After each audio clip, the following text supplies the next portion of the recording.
Bersua lagi dengan saya, Cikgu Mali. Kali ini saya bawakan tajuk Co-Insurance dalam Insurans Harta. Sebagaimana yang kita dah ketahui, dalam siri yang sebelum ini, kita dah belajar apa itu co-insurance. Co-insurance ialah perkongsian bersama kerugian antara syarikat insurans dan juga pemegang polisi. Okey, kemudian kita lihat fasal co-insurance dalam insurans harta. Okey, fasal berkaitan dengan co-insurans dalam insurans harta ada menyebutkan pemegang polisi dikehendaki menginsurankan hartanya pada jumlah tertentu berdasarkan peratusan co-insurans yang telah ditetapkan oleh syarikat insurans daripada nilai boleh insurans harta tersebut. Jadi ada 3 benda penting di sini. Okey, pemegang polisi, iaitu orang yang pemilik harta berkenaan. Okey, kemudian peratusan co-insurans ini ditetapkan oleh syarikat insurans. Okey, ditentukan oleh syarikat insurans daripada nilai boleh insurans harta tersebut. Nilai boleh insurans harta tersebut ini ialah yang mana nilai sebenar aset. Okey, jadi nilai boleh insurans harta ini adalah nilai sebenar aset yang ditentukan oleh syarikat insurans, iaitu harta itu contohnya kalau katalah rumah, jadi rumah itu akan dinilai terlebih dahulu oleh syarikat insurans berapa dia punya nilai aset, nilai sebenar aset. Okey. Okey, selepas harta itu dinilai, jadi barulah disebutkan, dinyatakan bagaimana kita nak mengira berapakah jumlah insurans yang harus dibeli oleh pemegang polisi. Okey, iaitu caranya, formulanya ialah peratusan co-insurans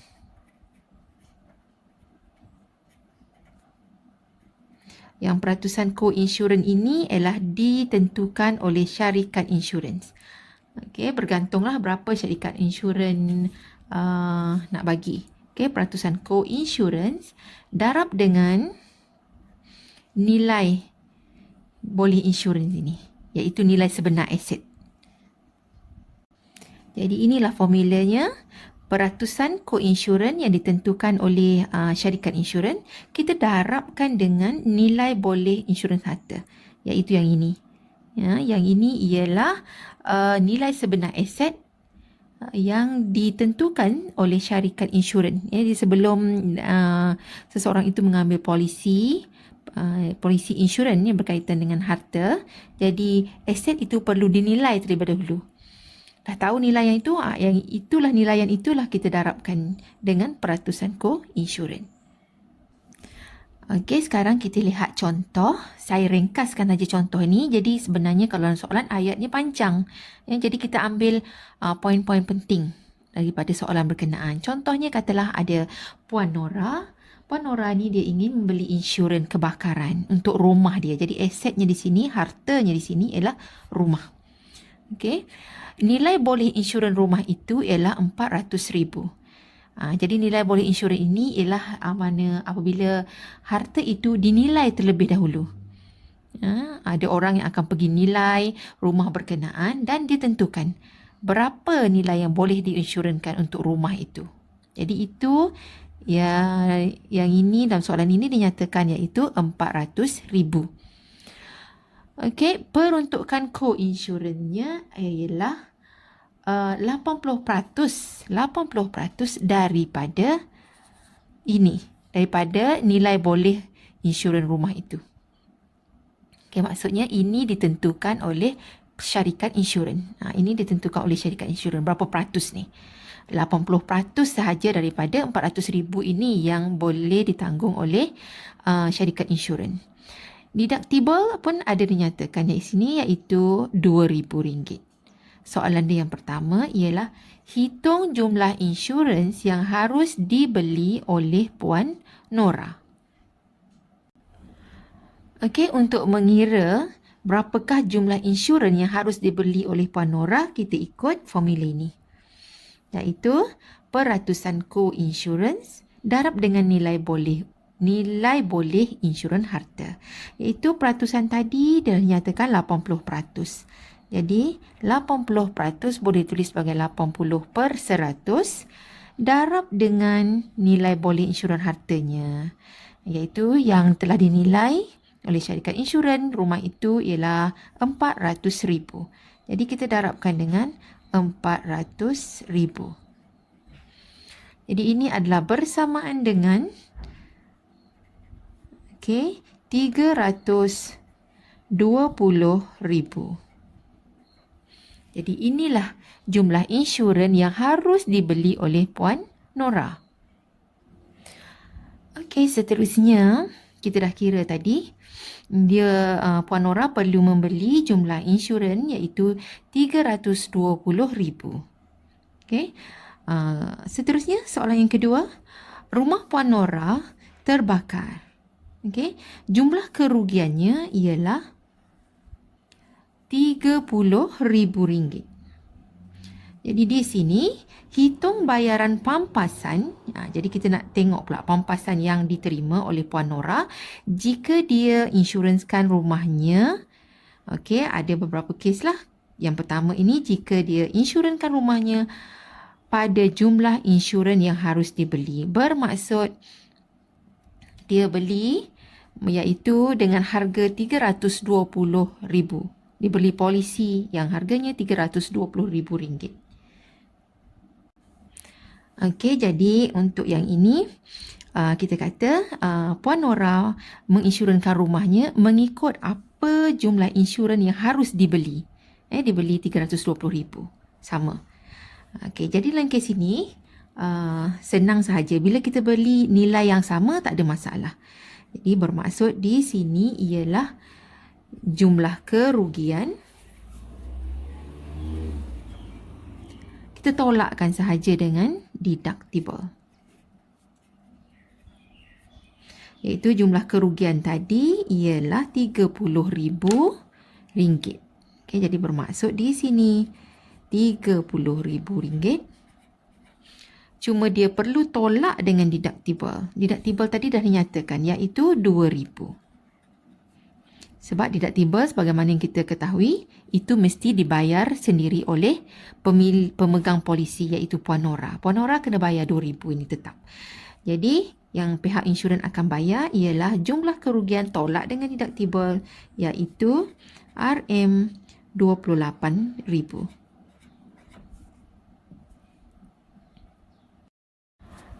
Okey, seterusnya kita pergi kepada B. Okey, Puan Nora menginsurans rumahnya sebanyak RM220,000. Okey, kita nak hitung bayaran pampasan. Okey, pampasan dan satu lagi diminta kita hitung penalti co-insurans. Okey, yang kes yang pertama tadi A tadi, Puan Nora menginsurans rumahnya pada jumlah insurans yang harus dibeli. Okey, di sini tadi kita dah kira jumlah insurans yang harus dibeli ialah RM320,000. RM320,000. Jadi, untuk kes yang pertama, Puan Nora beli insurans RM320,000. Sama seperti apa yang ditentukan. Okey, yang ini diikut 80% ni. RM320,000. Okay, jadi dia dapat jumlah kerugian tolak dengan deductible, dia dapat pampasannya ialah RM28,000. Okey, sekarang untuk kes yang kedua ni, Puan Nora ni dia insuranskan rumahnya kurang daripada yang sepatutnya. Sepatutnya RM320,000 tetapi dia insuranskan kurang RM100,000. Jadi dia insuranskan rumahnya hanya RM220,000 sahaja. Bagaimana kita nak mengira pampasannya? Untuk mengira pampasannya, ada formulanya yang diberi iaitu jumlah insurans yang telah dibeli bahagi dengan jumlah insurans yang harus dibeli darab dengan jumlah kerugian tolak dengan deductible. Okey, jadi macam mana kita nak mencari maklumat ni? Okey, jumlah insurans yang telah dibeli. Ini Puan Nora dah menginsurenskan rumahnya RM220,000. Jadi itu yang telah dibeli. RM220,000. Okey, bahagi dengan jumlah insurans yang harus dibeli. Jumlah insurans yang harus dibeli ialah 80%. Okey, daripada ini 400,000. Terlupa. Tinggal kosong. Tambah kosong kemudian. Okey. Ini dia jumlah insurans yang harus dibeli oleh Puan Nora, iaitu 320,000.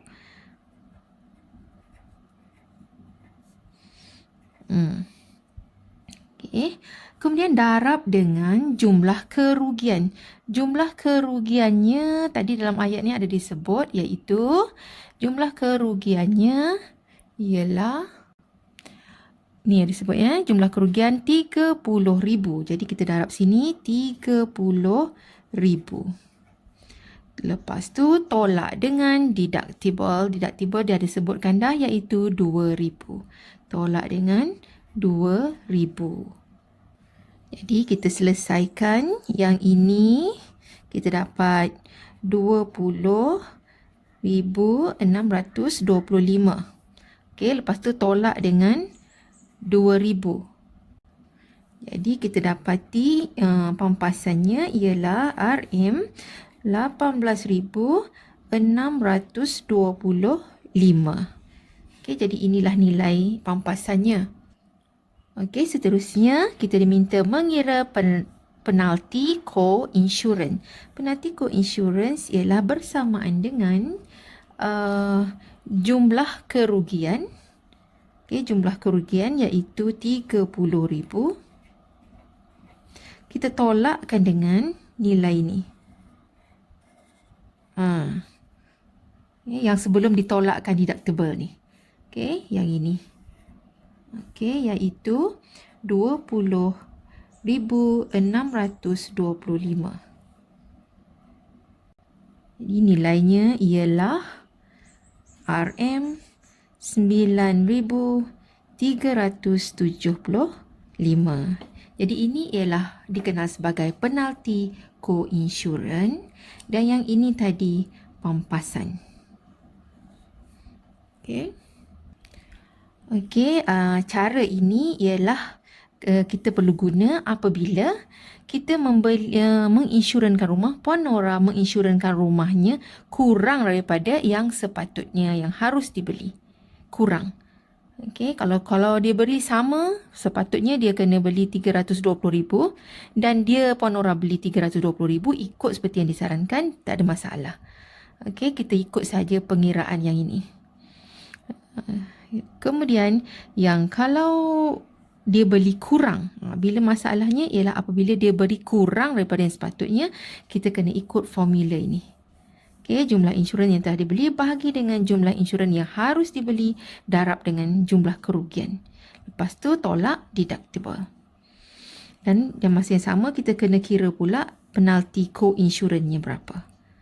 Okey, jadi ada dua benda yang kena buat ni, kita pampasan dan juga penalti co-insurance. Okey, yang terakhir ialah apabila rumah Puan Nora mengalami kerugian menyeluruh. Okey, jika dia menginsurankan rumahnya RM250,000, okey, berapakah bayaran pampasan yang dia akan terima? Maksudnya rumah Puan Nora ni terbakar sepenuhnya dan dia insurankan rumahnya RM250,000. Okey, jadi di sini cara mengira bayaran pampasan adalah sama dengan dia akan dapat 250,000 ini sebab dia kurang daripada nilai yang harus dibeli ini. Jadi dia terima 250,000, tetapi kena tolak dengan deductible. Sebab deductible ini 2,000 ini ialah yang Puan Nora kena bayar sendiri. Okey. Jadi bayaran pampasan yang dia akan dapat ialah 248,000. Okey, ini dia RM 248,000. Dan dalam masa yang sama Puan Nora menanggung kerugian. Sebab kenapa dia rugi? Rumah dia harganya ialah yang dinilai pada ketika itu ialah 400,000. Okey, jadi 400,000. Dia hanya menerima pampasan sebanyak ini. Jadi kita tolak dengan jumlah pampasan yang dia dapat. 248,000. Okey. Jadi jumlah kerugian yang ditanggungnya ialah RM152,000. Okey, walaupun pihak insurans membayar pampasan sebanyak ini, tetapi masih lagi Puan Nora mengalami kerugian, iaitu sebanyak RM152,000 memandangkan rumahnya itu yang telah dinilai, asetnya bernilai RM400,000. Okey. Okey, jadi saya dah tunjukkan tadi bagaimana kita nak mengira bila diberi masalah, kita kena highlightkan mana-mana maklumat yang penting, iaitu nilai aset, berapa peratus, kemudian berapa deductible. Okey, selalunya dia akan tanya berapakah jumlah insurans yang harus dibeli. Jadi peratus itu darabkan dengan nilai aset. Ini sepatutnya yang dibeli macam ni. Tapi tak semestinya semua orang membeli jumlah insurans yang harus dibeli ini. Mungkin ada yang beli kurang daripada ini. Okey, jadi itu saya tunjukkan contoh-contoh tadi yang mana bila dia beli, yang ini dia beli sama. Okey, dia beli sama. Nilai yang insurans sama dengan jumlah insurans yang harus dibeli.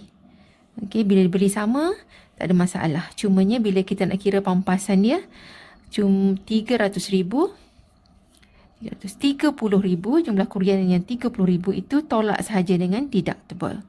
Okey. Ini yang dapat pampasan. Lepas tu kes yang kedua tadi ialah bila mana dia membeli insurans yang kurang daripada sepatutnya. Sepatutnya dia kena beli tadi RM320,000, tapi dia beli RM220 sahaja. Bila dia beli kurang, jadi cara pengiraannya ada formulanya. Jumlah insurans telah dibeli bahagi dengan jumlah insurans yang harus dibeli. Darab dengan jumlah kerugian, tolak dengan deductible. Ini cara pengiraan dia. Dan dalam masa yang sama, kita kena kira penalti co-insurance-nya. Okey, iaitu RM30,000 jumlah kerugian, tolak dengan jumlah ini yang kita dapat daripada pengiraan atas ini, yang sebelum tolak deductible ini. Okey, dan kes yang ketiga tadi ialah bila mana Puan Nora mengalami kerugian yang menyeluruh. Okey, dan jika dia insurans pun kurang daripada sepatutnya, jadi bayaran pampasan ialah dia akan terima semua, tetapi tolak dengan deductible. Sebab deductible ini Puan Nora akan bayar sendiri. Dan dalam masa yang sama, dia tetap juga mengalami kerugian sebab harga rumah dia dinilai RM400,000. Tetapi pihak insurans hanya bayar RM248,000 sahaja. Jadi dia masih lagi mengalami kerugian RM152,000. Okey, itu sahaja. Jadi saya harap anda semua dapat faham berkaitan dengan co-insurans dalam insurans harta. Okey, sampai jumpa lagi. Jangan lupa untuk like dan subscribe.